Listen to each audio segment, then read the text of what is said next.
محمد رسول الله. Kita itu memiliki kejelasan dalam berdakwah bahwa orang itu akan diajak kepada Islam, orang itu akan diajak kepada kebenaran. Kemudian bukti dari kebenaran itu apa? Bagaimana konsep dari kebenaran itu? Sehingga orang itu mengalami kejelasan bahwa pada akhirnya kita akan sampai ke sana, kepada Islam yang benar. Orang berdakwah adalah orang yang sedang mengajak kepada sesuatu yang lebih penting daripada apa yang penting. Yang paling penting dari apa-apa yang didakwahkan itu adalah at-tauhid. Bahwa orang itu sedang diajak kepada bagaimana kewajiban mereka mentauhidkan Allah. Tidak berbuat syirik terhadap Allah sedikit pun. Kemudian baru setelah itu kepada salat. Kemudian kepada hal yang terpenting berikutnya adalah ini apa yang Allah wajibkan, ini adalah apa yang Allah larang. Dakwahnya para nabi, semua nabi dari zaman Nabi Adam alaihissalam sampai ke zamannya Nabi Muhammad sallallahu alaihi wasallam sama. Mereka itu semua diajak untuk bertauhid kepada Allah. Di surat An-Nahl, "Walaqad ba'atsna fi kulli ummatin rasulan an i'budullaha wajtanibut taghut." Dan kami telah utus pada setiap umat ada seorang rasul, di mana rasul itu mengajak umatnya, "U'budullah, beribadahlah kalian kepada Allah, wajtanibut taghut, dan hindari oleh kalian tuhan-tuhan yang lain selain Allah," yang disebut dengan taghut. Kita perhatikan pula surat Al-Anbiya ayat 25. وَمَا أَرْسَلْنَا مِنْ قَبْلِكَ مِنْ رَسُولٍ إِلَّا نُوحِي إِلَيْهِ أَنَّهُ لَا إِلَهَ إِلَّا أَنَا فَاعْبُدُونِ وَمَا أَرْسَلْنَا مِنْ قَبْلِكَ مِنْ رَسُولٍ, dan tidaklah kami mengutus sebelummu seorang rasul siapapun dia, kecuali kami wahyukan kepadanya bahwa sesungguhnya tiada ilah yang patut diibadahi kecuali aku, maka beribadahlah kalian kepadaku. Jadi ayat ini jelas gamblang bahwa siapapun yang Allah utus itu misinya sama, mengajak orang kepada at-tauhid.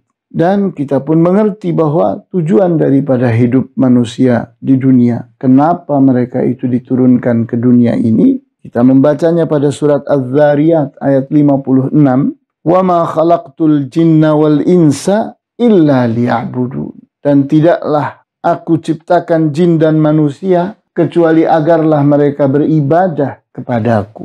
Sebelum manusia diturunkan ke bumi ini, di saat mereka itu masih berupa biang-biang manusia yang ada di punggung Nabi Adam alaihissalam, Allah telah mengambil sumpah mereka. Dan sumpah mereka itu, persaksian mereka itu atau perjanjian mereka itu dijadikan sebagai fitrah. Sehingga semua manusia itu mengerti at-tauhid.